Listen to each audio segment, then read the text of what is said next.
رشتے ایسے بھی ہوتے ہیں، میں نے کبھی سوچا بھی نہیں تھا۔ میں نے ہمیشہ سے سنا تھا کہ اپنا خون اپنا ہوتا ہے، صرف اپنے ہی ایسے ہوتے ہیں جو آپ کا سب کچھ ہوتے ہیں، جو آپ کے لیے ہر وقت قربانی دینے کے لیے تیار رہتے ہیں۔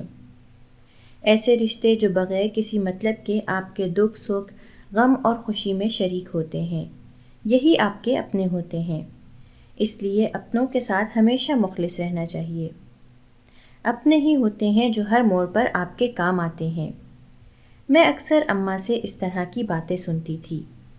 اماں جب مجھے رشتوں کے بارے میں اس طرح کے لمبے چوڑے لیکچر دیتی تو میں اکثر اماں سے سوال پوچھا کرتی تھی کہ اماں، اگر رشتے کبھی کہیں کھو جائیں یا کبھی ایسا وقت آ جائے کہ سب ایک دوسرے سے بچھڑ جائیں، دور دور ہو جائیں، ایک دوسرے کا نام تک بھول جائیں، تو پھر وہ ایک دوسرے کو کیسے پہچانیں گے؟ تو اس پر اماں ہنس پڑتی اور پھر کہتی کہ ایسا کبھی ہو ہی نہیں سکتا کہ ایک ساتھ رہتے ہوئے کبھی ایسا وقت آئے کہ لوگ ایک دوسرے کو بھول جائیں۔ لیکن بالفرض اگر ایسا ہو بھی جاتا ہے تو بھی جو سگے رشتے ہوتے ہیں وہ کہیں نہ کہیں، کبھی نہ کبھی اپنے ساتھ جڑے اپنے رشتوں کو ڈھونڈ نکالتے ہیں، کیونکہ خون میں کشش ہوتی ہے۔ خونی رشتے کبھی ایک دوسرے سے منہ نہیں موڑ سکتے۔ اماں مجھے تفصیل سے ساری بات سمجھاتی تھی اور آخر میں پھر سے مجھے وہی نکتہ سمجھاتی تھی کہ خونی رشتے ایک دوسرے سے دور نہیں رہ سکتے۔ نہ جانے کیوں میری اماں کو اپنے خونی رشتوں پر اندھا اعتماد تھا۔ وہ اپنے رشتوں کے خلاف کسی کا ایک لفظ نہیں سنتی تھی، مگر وہ نہیں جانتی تھی کہ جن رشتوں کا وہ بھرم رکھ رہی ہے وہ محض کھوکھلے ہیں۔ ایک وقت تھا کہ میں بھی رشتوں کے بارے میں اماں کی طرح ہی سوچنے لگی تھی، مگر پھر جو کچھ میرے ساتھ ہوا اس کے بعد میرا رشتوں سے اعتبار ہی اٹھ گیا تھا۔ ایسا کہاں ہوتا تھا جو میرے ساتھ ہوا تھا؟ مجھے رشتوں پر اعتبار کی بہت بڑی سزا ملی تھی۔ میری اماں کی ساری باتیں جھوٹ تھیں۔ وہ کہتی تھیں کہ خون میں کشش ہوتی ہے، مگر میرے ساتھ تو ایسا کچھ بھی نہ ہوا تھا۔ میری مرتبہ تو کسی کے خون نے بھی جوش نہ مارا تھا، نہ ہی کسی کا خون کشش میں آیا تھا۔ جن رشتوں پر میری ماں نے اندھا اعتماد کیا تھا انہی رشتوں نے مجھے نیلام کیا تھا۔ کاش کہ اس وقت مجھے اتنا اختیار ہوتا کہ میں ایک ایک کا گریبان پکڑ کر ان سے جواب طلب کرتی، یا مجھ میں اتنا حوصلہ ہوتا کہ میں اپنی رگوں سے وہ سارے کا سارا خون بہا دیتی کہ جس کی بنا پر یہ لوگ میرے رشتہ دار بنے ہوئے تھے، مگر افسوس اس وقت میں کچھ بھی نہ کر سکتی تھی۔ میرا نام علینا ہے، میری عمر 38 سال ہے۔ میں اپنی زندگی کی کہانی آپ سب کے ساتھ بیان کرنے جا رہی ہوں۔ یوں تو ہر ایک ہی دوسرے کو دیکھ کر یہ سوچ رہا ہوتا ہے کہ دوسرا کتنا خوش ہے، اس کی زندگی کتنی خوشحال ہے، اس کے پاس اتنا سب کچھ ہے، مگر ان میں سے کوئی نہیں جانتا کہ اگلا کن کن آزمائشوں، کن کن مشکلوں اور مصیبتوں سے گزر کر یہاں تک پہنچا ہے۔ کسی کو نہیں پتا ہوتا کہ یہ خوشیاں اور یہ سکون حاصل کرنے کے لیے اگلے نے کتنی قربانیاں دی ہیں، کن کن طوفانوں سے گزر کر وہ یہاں تک پہنچا ہے۔ زندگی جتنی آسان اور سیدھی دکھائی دیتی ہے اتنی ہوتی نہیں ہے۔ اس کے ہر موڑ پر کوئی نہ کوئی پریشانی، کوئی نہ کوئی مصیبت، کوئی نہ کوئی آزمائش آپ کے لیے تیار کھڑی ہوتی ہے۔ جن کو لگتا ہے کہ زندگی گزارنا منہ میں نوالا ڈالنے جیسا ہے تو بالکل غلط ہے۔ زندگی بہت سے کڑے امتحانوں سے گزرنے کا نام ہے۔ اب یہ آپ پر ہے کہ آپ اس وقت کو کیسے گزارتے ہیں۔ کچھ لوگوں کا وقت اچھا گزر جاتا ہے، وہ بھی اس صورت کہ جب ان کے ساتھی دوست یا پھر رشتہ دار مخلص ہوں، ساتھ دینے والے ہوں۔ لیکن جہاں کہیں رشتہ دار اور دوست ہی مطلبی اور مفاد پرست نکل آئیں، وہاں کی طوفان بھری زندگی میں مزید آندھیاں آ جاتی ہیں۔ میری پیدائش ایک کھاتے پیتے گھرانے میں ہوئی تھی۔ میرے ابا گھر کے سب سے چھوٹے بچے تھے۔ ابا کے 3 بھائی اور 2 بہنیں تھیں۔ میری پھوپھیوں کی شادیاں میرے بچپن میں ہی ہو چکی تھیں۔ سب تایا بھی شادی شدہ اور صاحب اولاد تھے۔ سب لوگ آپس میں مل جل کر جوائنٹ فیملی سسٹم میں رہتے تھے۔ ہر کوئی ایک دوسرے کے ساتھ ہنسی مذاق کرتا، ہنس ہنس کر باتیں کرتے تھے۔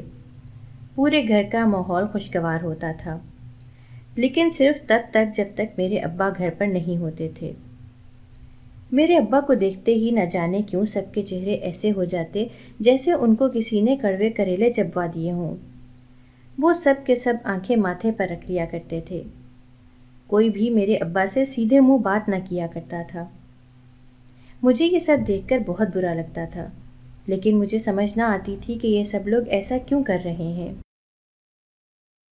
میں نے جب سے ہوش سنبھالا تھا خود کو دادی اور پھوپھیوں اور اس کے بعد تائیوں کے رحم و کرم پر ہی پایا تھا۔ میری اماں کے متعلق مجھے کچھ خبر نہیں تھی۔ دادی کے علاوہ اور کوئی گھر میں میری اماں کا نام بھی سننا پسند نہیں کرتا تھا۔ میں جب دادی سے اماں کے بارے میں پوچھتی تو دادی مجھے پیار سے اپنے پاس بٹھا لیا کرتی تھی اور مجھے کہتی کہ تمہاری ماں آ جائے گی، تم بس دعا کرو۔ لیکن میرا پھر سے سوال ہوتا کہ میری ماں کہاں ہے؟ دادی کہتی کہ وہ یہیں پر ہے میری بچی، وہ آ جائے گی بس کچھ دنوں تک۔ دادی ہمیشہ مجھے اماں کے بارے میں یہی کہہ کر بہلا دیا کرتی تھی، اور پھر اگلے کئی دنوں تک میں اپنی اماں کی منتظر رہتی۔ میرے کان ہمہ وقت دروازے کی طرف لگے رہتے تھے۔ جب بھی دروازے پر دستک ہوتی تو میں دروازے کی طرف دوڑ پڑتی تھی، اس امید پر کہ میری ماں آئی ہوگی، مگر ہر مرتبہ ہی مجھے مایوسی کا سامنا کرنا پڑتا تھا۔ میری ماں جانے کہاں تھی جو اپنی چھوٹی سی بچی کو یوں اکیلے چھوڑ گئی تھی۔ مجھے اپنی ماں کی بہت یاد آتی تھی اور ہر وقت بس اسی کی تلاش میں رہتی تھی۔ ابا کے ساتھ بھی میرا زیادہ وقت نہ گزرتا تھا۔ ابا بھی 4-4 5-5 دن گھر سے باہر رہتے تھے، لیکن جب 4-4 یا 5-5 دن بعد ابا گھر آتے تو بھی گھر میں سے کوئی بھی ابا سے بات نہ کرتا تھا، اور اگر کوئی مخاطب کرتا بھی تو انتہائی برے اور ہتک آمیز انداز میں مخاطب کرتا، جیسے کسی راہ پڑے انسان کو مخاطب کیا جا رہا ہو۔ صرف ایک دادی ہی ایسی تھیں جو ابا کو محبت سے بلاتی تھیں۔ وہ ہمہ وقت ابا کی منتظر رہتیں۔ جیسے ہی ابا دروازے سے اندر داخل ہوتے تو دادی بھاگ کر سب سے پہلے ابا تک جا پہنچتی تھیں۔ یہ ذرا سا وقت تھا جب میں ابا کے چہرے پر مسکراہٹ کی ایک جھلک دیکھتی تھی۔ دادی ایسا اس لیے کرتی تھیں تاکہ کوئی اور ابا کے سامنے آ کر ابا کو کچھ کہہ نہ دے۔ جانے کون سی کشیدگی تھی ان کے درمیان کہ یہ سب کچھ ہو رہا تھا۔ ابا دادی کا ماتھا چومتے اور پھر یوں ہی دادی کو باہوں کے گھیرے میں لیے دادی کے ساتھ ان کے کمرے میں چلے جاتے تھے۔ تھوڑی دیر بعد دادی کی آمد ہوتی تھی۔ دادی کمرے سے نکل کر کچن میں جاتی تھیں، پھر اپنے ہاتھوں سے ابا کے لیے کھانا پکا کر کمرے میں لے جاتی تھیں۔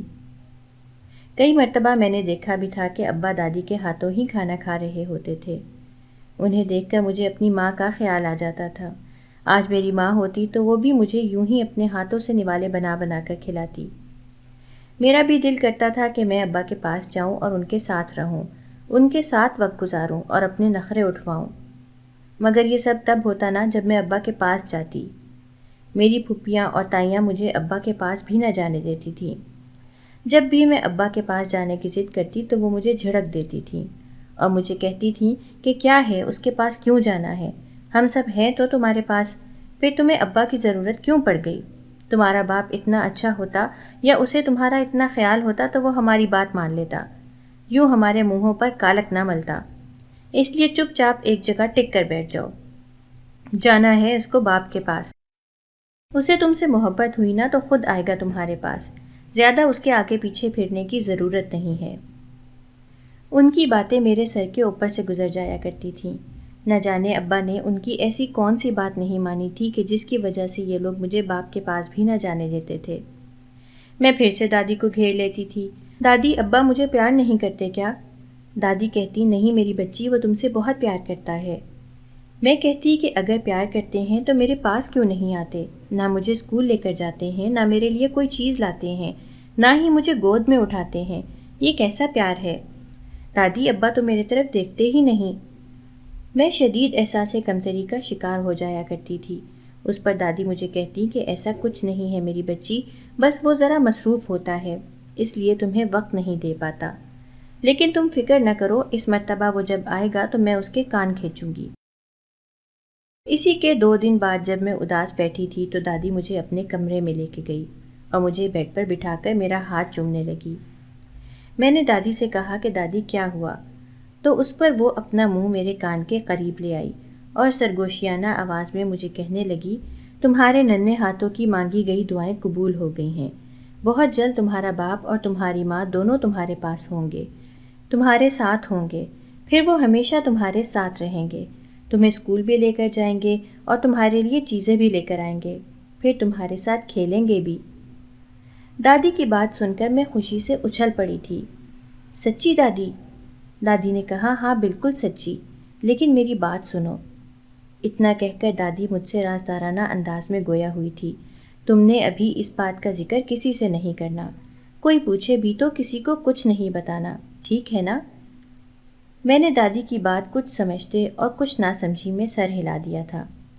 میری ماں میرے پاس آ رہی تھی، مجھے بھلا اور کیا چاہیے تھا؟ اب بس مجھے شدت سے اس دن کا انتظار تھا جس دن میں نے اپنی ماں سے ملنا تھا، اور پھر جلد ہی وہ دن آ گیا تھا۔ ویسے تو اس دن مجھے خوش ہونا چاہیے تھا، میرے لیے وہ دن خوشی کا دن تھا، مگر میری خوشی کو نہ جانے کس کی نظر لگ گئی تھی۔ اس دن میری دادی کا انتقال ہو گیا تھا۔ دادی مجھے اور ابا کو تنہا چھوڑے اس دنیا سے چلی گئی تھی۔ دادی کی موت ابا کے لیے کسی صدمے سے کم نہ تھی۔ ابا کو تو یقین ہی نہیں ہو رہا تھا۔ سب یہ سمجھ رہے تھے کہ ابا چھوٹا اور لاڈلا ہونے کی وجہ سے رو رہے ہیں، لیکن کوئی نہیں جانتا تھا کہ ابا کے سینے میں اور کتنے دکھ چھپے ہوئے تھے۔ ابا جو دکھ درد دادی کے ساتھ بیان کر کے اپنا دل ہلکا کرتے تھے، دادی کی موت کے ساتھ وہ سارے دکھ، وہ سارے درد ایک مرتبہ پھر سے ابا کے دل میں آ سمائے تھے۔ اب ابا کے دکھوں کو سننے والا کوئی نہیں تھا۔ دادی کی موت کے 3 دن بعد ہی سب گھر والوں نے اپنی آنکھیں بدل لی تھیں۔ نہ کوئی ابا کو کھانے کے لیے پوچھتا اور نہ ہی کوئی ان سے بات کرتا۔ چلو بھابیاں تو تھیں ہی پرائی، ان سے یہ امید کی جا سکتی تھی، مگر پھوپھیاں تو ابا کی بہنیں تھیں نا، وہ نہ جانے اتنی سنگ دل کس طرح ہو گئی تھیں۔ انہیں چھوٹے بھائی کو یوں دیکھ کر ترس بھی نہ آتا تھا۔ ابا کا کھانا ملازمہ بناتی تھی، جس دن ملازمہ نہ بنائے اس دن ابا کھانا کھانے باہر جاتے تھے۔ وہ اپنے کپڑے بھی خود دھوتے اور خود استری کرتے تھے۔ ابا کی یہ حالت دیکھ کر مجھے بہت افسوس ہوتا تھا۔ میں ابا کے سارے کام خود کرنے کی کوشش کرتی تھی، مگر مجھ سے وہ کام ہو ہی نہیں پاتے تھے، کیونکہ اس وقت میری عمر اتنی نہ تھی۔ میں اگر کوئی کام کرتی بھی تو وہ ناسمجھی میں مجھ سے الٹا ہی ہوتا تھا۔ میں دن رات بس دادی کی کہی ہوئی بات ہی سوچتی رہتی تھی کہ کب میرے ماں اور میرے باپ دونوں میرے ساتھ ہوں گے۔ میں اللہ سے بہت دعائیں کرتی تھی، اور پھر ایک دن وہ وقت آ ہی گیا۔ رات کا نہ جانے کون سا پہر تھا، میں دادی کے کمرے میں سو رہی تھی۔ یہ میری شروع سے ہی عادت تھی، میری رات دادی کے کمرے میں ان کے پاس ہی گزرتی تھی۔ دن کو چاہے میں جہاں بھی رہتی، لیکن رات میں دادی کے پاس ان کے بستر پر لیٹے بغیر مجھے نیند نہیں آتی تھی۔ دادی کے جانے کے بعد بھی میری یہ عادت نہ بدلی تھی۔ شروع کے دنوں میں مجھے اکیلے کمرے میں لیٹتے ہوئے ڈر ضرور لگتا تھا، لیکن پھر آہستہ آہستہ مجھے عادت ہو گئی تھی۔ اس رات بھی میں اس کمرے میں تھی جب کمرے کا دروازہ کھلا تھا اور کوئی کمرے میں داخل ہوا تھا۔ دروازہ کھلنے کی آواز سے میں جاگ تو گئی تھی، مگر ابھی میری آنکھیں نہ کھلی تھیں۔ کسی نے آ کر میرے سر پر ہاتھ رکھا تھا، جس سے میں ایک دم ڈر کر اٹھ بیٹھی تھی۔ میں نے سامنے دیکھا جہاں میرے ابا کھڑے تھے۔ وہ آ کر میرے پاس بیٹھ گئے اور مجھے پیار کر کے کہنے لگے کہ ڈرو نہیں، میں ہوں۔ پھر انہوں نے الماری سے ایک سوٹ کیس نکال کر بیڈ پر رکھا اور مجھے کہا کہ تمہاری جو جو ضروری چیزیں ہیں وہ مجھے بتاؤ تاکہ میں اس میں رکھ سکوں۔ میں نے حیرانگی سے ابا کی طرف دیکھا تھا۔ انہیں کیا ضرورت پڑ گئی تھی آدھی رات کو میرے ضروری سامان کو سوٹ کیس میں رکھنے کی؟ میں نے ابا سے پوچھا ہم کہیں جا رہے ہیں کیا؟ اس پر ابا کہنے لگے کہ ہاں، آج ہم تمہاری ماں کے پاس جا رہے ہیں، وہ تمہاری منتظر ہے۔ میں نے کہا کہ ہم کیوں جا رہے ہیں؟ دادی تو کہہ رہی تھی کہ اماں یہاں آئے گی۔ اس پر ابا کہنے لگے کہ ہاں، دادی نے صحیح کہا تھا، تمہاری اماں نے ادھر ہی آنا تھا، مگر اب تمہاری دادی نہیں رہی نا، تو اب تمہاری اماں یہاں نہیں آئے گی، کیونکہ کوئی اسے یہاں آنے ہی نہیں دے گا، اس لیے ہم اس کے پاس جا رہے ہیں۔ اب جلدی سے اٹھو اور مجھے اپنا سامان دو۔ ابا کی بات سن کر میں خوشی سے چیخنے ہی لگی تھی کہ ابا نے آ کر میرے منہ کے آگے ہاتھ رکھ دیا اور مجھے کہنے لگے کہ خبردار، منہ سے کوئی بھی آواز مت نکالنا، ہم یہاں سے چھپ کر جا رہے ہیں۔ یہاں اگر کسی کو پتہ چل گیا کہ میں تمہیں ساتھ لے کر جا رہا ہوں تو کوئی تمہیں میرے ساتھ نہیں جانے دے گا، یہ لوگ تمہیں یہاں پر روک لیں گے، پھر تم اپنی ماں سے نہیں مل پاؤ گی۔ ابا کی بات سننے کے بعد میں بالکل خاموش ہو گئی تھی اور پھر بستر سے نکل کر اپنی چیزیں اٹھا کر ابا کو دینے لگی تھی، جو ابا سوٹ کیس میں رکھتے جا رہے تھے۔ جب سارا سامان پیک ہو گیا تو ابا نے ایک ڈائری اور پینسل لی اور اس پر ایک خط لکھنے لگے۔ ابا نے بڑے تایا کے نام خط لکھا تھا، جس میں انہوں نے لکھا کہ بھائی صاحب، آپ میرے بڑے بھائی ہیں اور باپ کی جگہ ہیں، اور بھابھی میری ماں کی جگہ ہیں۔ میرے سب بھائیوں اور بھابھیوں کی میرے دل میں ایسی ہی قدر اور عزت ہے۔ آپ سب مجھ سے بڑے اور سمجھدار ہیں، لیکن نہ جانے کیوں آپ سب نے میرا ساتھ چھوڑ دیا، اس وقت جب مجھے آپ سب کی مدد کی سب سے زیادہ ضرورت تھی۔ اس وقت میں تنہا تھا، مجھے سہارا چاہیے تھا، لیکن آپ سب نے مجھے بے سہارا کر دیا۔ آپ جانتے ہیں کہ میری بیوی نے کبھی کسی کو برا بھلا نہیں کہا اور نہ ہی کسی سے بدتمیزی کی۔ وہ آپ کی اتنی ہی عزت کرتی تھی جتنی میں کرتا ہوں۔ وہ گھر میں کبھی بھی کسی سے نہیں لڑی، مگر آپ لوگوں نے اس کے ساتھ بہت زیادتی کی ہے۔ ایک ذرا سی بات کو لے کر آپ اس کی ساری اچھائیاں، ساری نیکیاں بھول گئے۔ اس نے اس گھر کے لیے، اس گھر کے لوگوں کے لیے کیا کچھ نہیں کیا، اور بدلے میں آپ نے کیا کیا؟ ایک ذرا سی بات کا اتنا بتنگڑ بنایا اور اسے گھر سے نکال دیا۔ پھر آپ نے اسی پر بس نہیں کیا، آپ کو اور بھابھیوں کو اسے گھر سے نکال کر سکون نہیں ملا کہ پھر اس کی 2 ماہ کی دودھ پیتی بچی کو اس سے چھین لیا، صرف اس لیے کہ وہ سکون سے نہ رہ سکے، اسے اذیت ہو۔ وہ آپ کے سامنے آ کر روئے، تڑپے بچی کے لیے، آپ کی منتیں کرے اور آپ اسے مجبور کر کے بدلے میں اس سے اپنی گھٹیا شرط منوا لیں، وہ بھی صرف اور صرف اپنی نام نہاد عزت کی خاطر۔ میں اس پر بھی خاموش رہا اور اسے یہاں آنے سے منع کر دیا کہ وہ بچی کو لینے یہاں نہ آئے۔ مجھے امید تھی کہ ایک نہ ایک دن تو آپ کے دلوں میں اس کے لیے کچھ تھوڑی بہت گنجائش پیدا ہو جائے گی اور آپ اس بات کو بھول جائیں گے، مگر آپ نہیں بھولے۔ مجھے میری بچی سے دور کر دیا۔ میری بچی ماں اور باپ دونوں کے ہوتے ہوئے یتیموں والی زندگی گزارتی رہی۔ میں جانتا ہوں آپ نے اسے کبھی بھی کسی چیز کی کمی محسوس نہیں ہونے دی اور اس کی ہر ضرورت پوری کی، مگر اس سے جو آپ نے اس کی ماں اور باپ کا پیار چھینا ہے، اس کی کمی کوئی پوری نہیں کر سکتا۔ میں روز اپنی بیوی کو وہاں روتا ہوا چھوڑ کر آتا تھا اور اپنی ماں کی گود میں سر رکھ کر اپنے درد کو بیان کرتا تھا۔ میری ماں چاہتی تھی کہ میری بیوی واپس آ جائے، لیکن وہ صرف آپ لوگوں کی وجہ سے کبھی کھل کر مجھے نہیں کہہ سکی، کیونکہ وہ جانتی تھی کہ اگر اس نے کچھ ایسا کہا تو گھر میں پھر سے فساد شروع ہو جائیں گے۔ مگر پھر میری ماں بھی چلی گئی۔ میں نے سوچا تھا کہ اب تو آپ لوگوں کے دل نرم ہوں گے، مگر میں غلط تھا۔ اب بہت ہو گیا، اب میں مزید آپ کے دل نرم ہونے کا انتظار نہیں کر سکتا، کیونکہ اب میری بیٹی بڑی ہو رہی ہے، وہ سب کچھ سمجھنے لگی ہے۔ آپ کے دلوں کے نرم ہونے کے انتظار میں اور میری بیوی 7 سال سے اپنی بچی کے لیے ترسے ہیں، مگر اب میری برداشت جواب دے گئی ہے۔ اگر آپ نہیں راضی ہوں گے تو بھی یہی ہوگا، اور راضی ہوئے تو بھی یہی ہوگا۔ اس لیے آج میں اپنی بیٹی کو لے کر یہاں سے ہمیشہ ہمیشہ کے لیے جا رہا ہوں، کیونکہ پہلے بھی میں اماں کی وجہ سے خاموش تھا، مگر اب میں اپنی بیوی اور بچی کو ایک دوسرے کے لیے ترستا ہوا نہیں دیکھ سکتا۔ اگر کبھی کہیں کوئی غلطی یا کوتاہی ہو گئی ہو تو چھوٹا سمجھ کر معاف کر دیجیے گا۔ یہ سب لکھ کر ابا نے ڈائری سے صفحہ پھاڑا تھا اور اسے تہہ کر کے ڈائری کے اوپر رکھا تھا۔ ڈائری کو بیڈ کی سائڈ ٹیبل پر چھوڑ کر اوپر پانی کا گلاس دے دیا تھا۔ پھر ابا چپکے سے مجھے لے کر کمرے سے باہر نکلے اور پھر گھر سے بھی باہر نکل آئے۔ گھر کے باہر ایک گاڑی پہلے سے کھڑی تھی، اس کی بیک سیٹ پر پہلے سے 2 اور سوٹ کیس اور کچھ دوسرا سامان رکھا ہوا تھا۔ ابا شاید اپنا سامان پہلے ہی رکھ چکے تھے۔ ابا نے میرا سوٹ کیس بھی رکھا، پھر مجھے لا کر فرنٹ سیٹ پر بٹھایا اور خود ڈرائیونگ سیٹ پر بیٹھ کر گاڑی سٹارٹ کر کے وہاں سے نکل آئے تھے۔ گاڑی نہ جانے کس طرف روانہ ہو گئی تھی۔ تقریباً آدھے گھنٹے کے سفر کے بعد ہم ایک گھر کے سامنے پہنچ چکے تھے۔ ابا نے گاڑی روکی اور مجھے اترنے کے لیے کہا۔ میں اپنی طرف سے اتر کر نیچے آئی، تب تک ابا بھی نیچے اتر کر گھر کا دروازہ کھول چکے تھے۔ پھر ابا نے گاڑی اندر پارک کی، مجھے ساتھ لیے ایک کمرے کی جانب بڑھے۔ یہ ایک 2 کمروں پر مشتمل چھوٹا سا گھر تھا، جس میں ایک کچن، ایک واش روم، برآمدہ اور ساتھ میں چھوٹا سا کار پورچ تھا۔ ابا ایک کمرے کے سامنے رکے اور کمرے کا دروازہ کھول دیا۔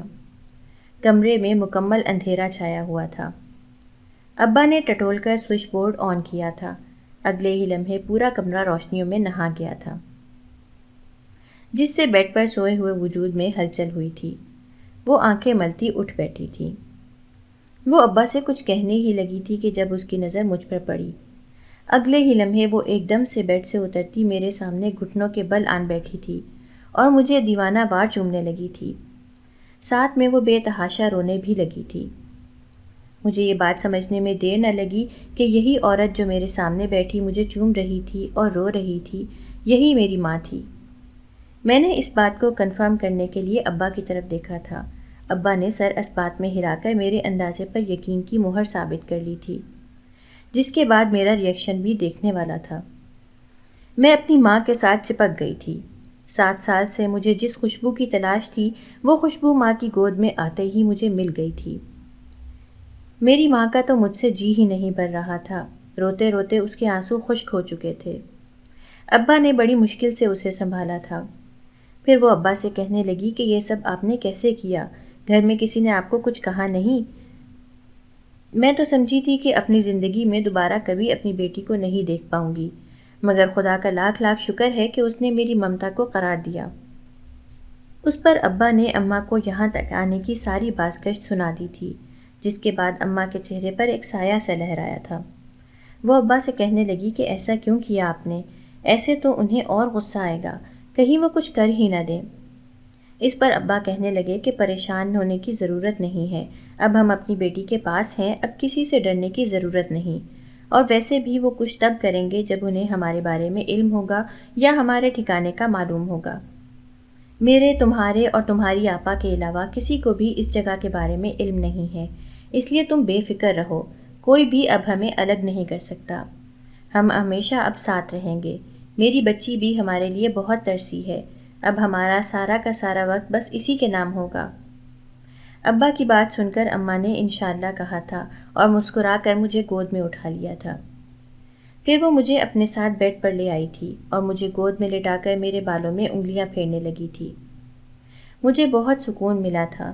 میں تھوڑی ہی دیر میں نیند کی وادیوں میں اتر گئی تھی۔ اگلی صبح اماں نے میری پسند کا ناشتہ بنایا تھا اور مجھے اپنے ہاتھوں سے ناشتہ کروایا تھا۔ میں بہت خوش تھی، ابا اور اماں بھی خوش تھے۔ آج میری فیملی مکمل ہو گئی تھی۔ پھر ابا اور اماں مجھے گھمانے لے کر گئے۔ وہ پورا دن ہم نے گھر سے باہر گزارا تھا اور بہت مزے کیے تھے۔ وقت اچھا گزرنے لگا تھا، میں پچھلی ساری باتوں کو بھول گئی تھی۔ اماں میرا اور ابا کا بہت خیال رکھتی تھیں۔ مجھے اماں کے پاس آئے 4 مہینے ہو چکے تھے۔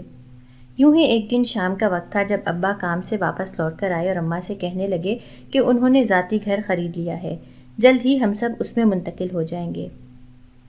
اماں نے ابا سے کہا، دھیان رکھیے گا، مجھے آپ کے بھائیوں سے بہت ڈر لگتا ہے۔ تو ابا کہنے لگے کہ کچھ نہیں ہوتا، تم ویسے ہی ڈر رہی ہو۔ اس رات میرے دل میں جانے کیا سمائی، میں نے اماں سے سوال پوچھنا شروع کر دیے کہ اماں مجھے چھوڑ کر کیوں آئی تھی اور ابا نے خط میں وہ ساری باتیں کیوں لکھی تھیں۔ ایسی کون سی بات تھی کہ جس کے لیے تایا لوگوں نے مجھے آپ سے چھین لیا؟ وہ کیوں آپ کو اس گھر میں نہیں جانے دینا چاہتے؟ میرا سوال سن کر اماں نے ایک گہرا سانس لیا تھا اور پھر کہنے لگی کہ ایسا کچھ نہیں ہے الینا، ابھی آپ بچے ہو، بچے بڑوں کی باتوں میں نہیں بولتے۔ پھر میں نے اماں سے کہا، اماں وہ سب لوگ بہت برے ہیں، بہت برے، وہ سب ابا کو بہت تنگ کرتے تھے، ابا کی بے عزتی کرتے تھے اور مجھے بھی ابا کے پاس نہیں جانے دیتے تھے۔ میں اب دوبارہ کبھی بھی ان کے پاس نہیں جاؤں گی، میں کبھی ان کے گھر نہیں جاؤں گی۔ اس پر اماں کہنے لگی کہ ایسا نہیں کہتے، وہ برے نہیں ہیں، وہ سب تو آپ کے اپنے ہیں، آپ کے مالک وارث ہیں، خون کے رشتے ہیں، خون کے رشتوں کو یوں نہیں چھوڑا جاتا۔ وہ سب برے نہیں ہیں، بس حالات کچھ ایسے ہو گئے تھے، وہ تھوڑے ناراض ہیں، لیکن ہم جلد ہی انہیں منا لیں گے، پھر ہم بھی ان کے گھر جائیں گے اور وہ بھی ہمارے گھر آئیں گے۔ اماں کی بات سن کر میں نے اماں سے کہا کہ وہ تو ابا کو اور آپ کو پسند ہی نہیں کرتے، پھر آپ ان کے گھر کیوں جائیں گے؟ مجھے نہیں جانا ان کے گھر۔ تو اماں کہنے لگی کہ ایسا نہیں کہتے بیٹا، وہ ہمارے خونی رشتے ہیں، ہمارے لیے بہت معتبر ہیں۔ آپ اپنے رشتوں کے بارے میں کوئی بھی ایسی ویسی بات منہ سے مت نکالنا اور نہ ہی کوئی بدگمانی دل میں لانا۔ وقت اور حالات برے ہو سکتے ہیں مگر رشتے کبھی بھی برے نہیں ہوتے، اس لیے رشتوں سے لڑنے اور ان کے بارے میں برا سوچنے کے بجائے ہمیں اچھے وقت کا انتظار کرنا چاہیے، وہ اچھا وقت جب ہمارے رشتے ہمارے ساتھ ہوں گے۔ اماں جانتی تھی کہ میں نے جو رشتوں کا دوہرا روپ دیکھا ہے اسے لے کر میرے دل میں بدگمانی پیدا ہو گئی ہے، اس لیے اماں اکثر اوقات وقتاً فوقتاً مجھے سمجھاتی رہتی تھی تاکہ میرے دل میں رشتوں کو لے کر جو کدورتیں ہیں وہ ساری کی ساری دور ہو جائیں۔ خیر میں چپ چاپ اماں کی نصیحتیں سنتی رہتی تھی، پھر آہستہ آہستہ میرے دل سے تمام بدگمانیاں دور ہو گئی تھیں، اور یہ صرف میری ماں کا ہی کمال تھا۔ اس نے مجھے اس طرف لگایا، ورنہ کوئی اور ہوتا تو مجھے کہہ کر ٹال دیتا کہ بچی ہو تم، ابھی نہیں سمجھتی، بڑے ہو کر تمہیں سب سمجھ آ جائے گی۔ مگر بڑے ہو کر بھی پھر بچوں کے دل سے وہ بدگمانیاں نہیں جاتیں جو بچپن میں ہی ان کے دل میں جگہ بنا چکی ہوں۔ میرا دل میرے تایا تائیوں اور پھپھیوں کی طرف سے بالکل صاف ہو چکا تھا۔ بیچ کی بات کیا تھی کیا نہیں تھی وہ مجھے اماں نے نہ بتائی تھی، اور نہ ہی میں نے کبھی دوبارہ اماں سے اس کے بارے میں پوچھا تھا۔ سچ کہیں تو مجھے وہ بات یاد ہی نہیں رہی۔ اپنی ماں کے پاس آ کر میں سب کچھ بھول چکی تھی۔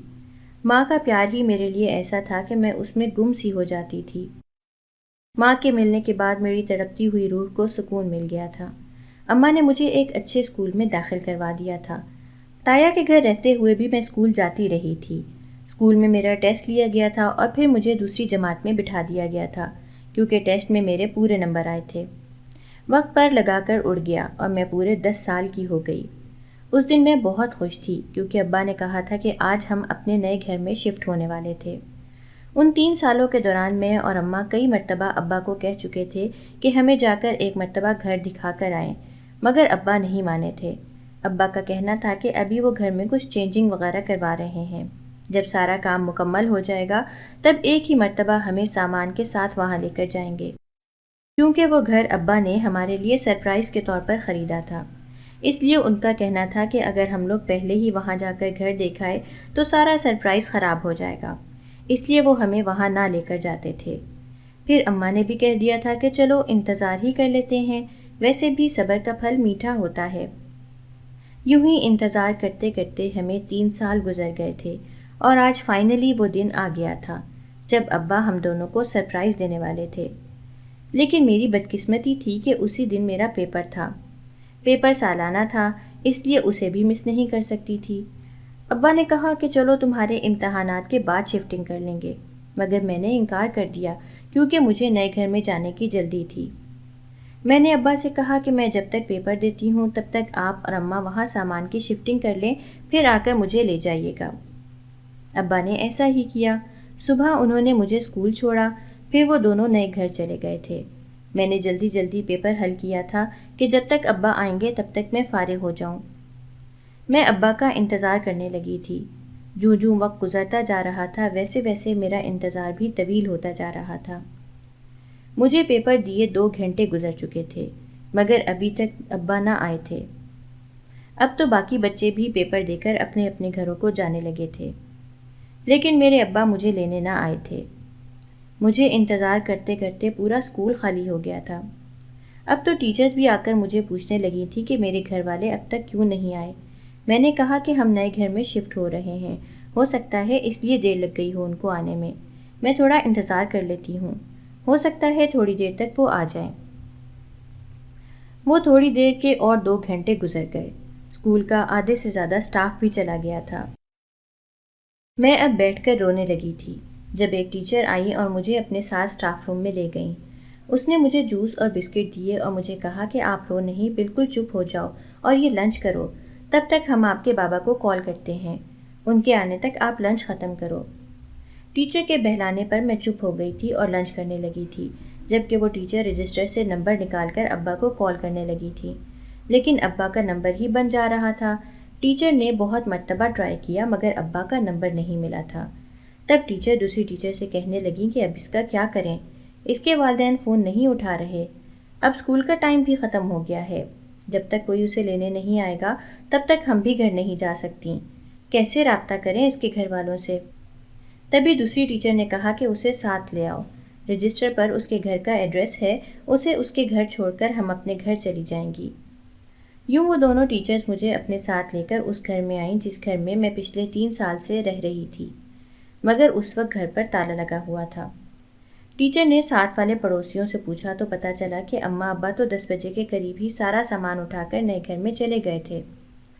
اب ایک نئی پریشانی بن گئی تھی، کسی کو نہیں پتا تھا کہ ابا نے وہ گھر کہاں لیا ہے۔ وہ ٹیچر مجھے کہنے لگی کہ بیٹا سوچو، اگر آپ کو ماما بابا کے علاوہ اور کسی کا نمبر یاد ہو، یا پھر اپنے کسی اور رشتہ دار کا گھر کا پتہ ہو، یا پھر کسی کا نام، تو میں نے اپنے ذہن پر زور ڈالا تھا۔ کچھ دیر سوچنے کے بعد مجھے بڑے تایا کا نمبر یاد آ گیا تھا، جو میں نے بڑے تایا کی بیٹی کے ساتھ مقابلہ لگا کر یاد کیا تھا۔ میں نے وہ نمبر اپنی ٹیچر کو بتایا۔ اس نے نمبر ڈائل کر کے کال ملا دی تھی۔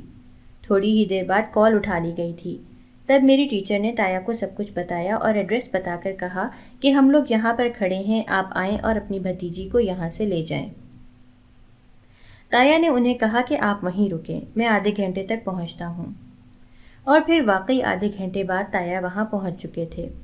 انہوں نے ٹیچرز کا شکریہ ادا کیا اور مجھے اپنے ساتھ گھر لے گئے۔ گھر کے باہر اور اندر رش ہی رش تھا۔ میں نے تایا سے پوچھا بھی کہ تایا کیا ہوا ہے، لیکن تایا نے مجھے کچھ بھی نہ بتایا تھا، بس چپ چاپ مجھے لیے اندر چلے گئے۔ جو ہی میں گھر کے اندر بڑے صحن میں پہنچی تو میری پھپھیاں اور تائیاں مجھے دیکھ کر دھاڑے مار مار کر رونے لگی تھیں۔ ان کی یہ دھاڑیں اور بین سن کر میرا دل دہل گیا تھا۔ پھپھو مجھے اپنے ساتھ لے کر آگے آ گئی تھیں اور صحن کے بیچوں بیچ رکھی چارپائیوں کے پاس لے گئی تھیں۔ میں نے جو ہی چارپائیوں پر پڑی میتیں دیکھی، میرے منہ سے فلک شگاف چیخیں بلند ہوئی تھیں، کیونکہ وہ دونوں میتیں میرے اماں اور ابا کی تھیں۔ وہ دونوں تو نئے گھر کے لیے نکلے تھے، پھر یہ سب کیسے ہوا؟ میری حالت بہت بری ہو گئی تھی، میں کسی کے سنبھلنے میں ہی نہ آ رہی تھی۔ تائی نے بتایا کہ تایا کے نمبر پر کسی کی کال آئی تھی کہ آپ کے بھائی اور بھابھی کی ایکسیڈنٹ میں موت ہو گئی ہے، آ کر ان کی میتیں لے جائیں۔ تایا کو ان کی لاشیں ہسپتال سے ملی تھیں۔ یہ خبر میرے لیے کسی صدمے سے کم نہ تھی۔ ابھی تو خوشیوں کے دن آئے تھے اور ابھی ہی یہ حادثہ ہو گیا تھا۔ ابا اور اماں کے جانے کے بعد میں ان کے بہن اور بھائیوں میں بٹ کر رہ گئی تھی، کبھی ایک کے گھر ہوتی تو کبھی دوسرے کے گھر۔ میرے دوسرے دونوں تایا نے بھی اپنے اپنے الگ الگ گھر بنا لیے تھے۔ دادی والے گھر میں بڑے تایا اور ان کی فیملی رہتی تھی۔ سب نے طے کیا ہوا تھا کہ میں ایک ایک مہینہ سب کے گھر رہوں گی، کبھی ایک تایا کے گھر تو کبھی پھپھو کے گھر۔ یوں ہی کرتے کرتے میں 4-5 گھروں میں بٹ کر رہ گئی تھی۔ بس 2 سے 3 دن میری مہمان نوازی اور خاطرداری ہوتی، اس کے بعد سب یوں آنکھیں پھیرتے جیسے میں کوئی فالتو چیز ہوں، کوئی مجھے پوچھتا تک نہیں تھا۔ میں بنیادی ضروریات کے لیے ترس کر رہ گئی تھی۔ ایک کے گھر ہوتی تو وہ دوسرے کا کہتا کہ ہم ہر بار ہم ہی کیوں لے کر دیں، ان کی بھی تو کوئی ذمہ داری بنتی ہے نا، وہ لے کر دیں۔ دوسرا تیسرے کو کہتا اور تیسرا چوتھے کو۔ اس دوران سب بارہا مجھ سے پوچھ چکے تھے کہ میرے ابا نے گھر کہاں خریدا ہے۔ اب مجھے کچھ پتہ ہوتا تو میں بتاتی نا، میں تو وہاں گئی ہی نہیں تھی۔ یوں ہی وقت گزرتا رہا تھا، مگر میں اپنے رشتہ داروں سے سخت تنگ ہو چکی تھی۔ کبھی ایک کے گھر دھکے کھاؤ تو کبھی دوسرے کے گھر۔ یوں ہی ایک دن تنگ آ کر میں گھر سے بھاگ گئی۔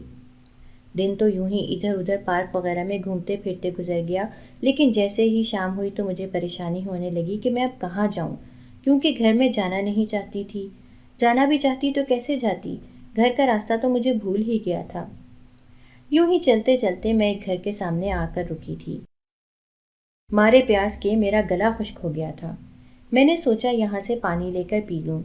میں نے دروازے پر دستک دی تو ایک ہجڑے نے دروازہ کھولا تھا۔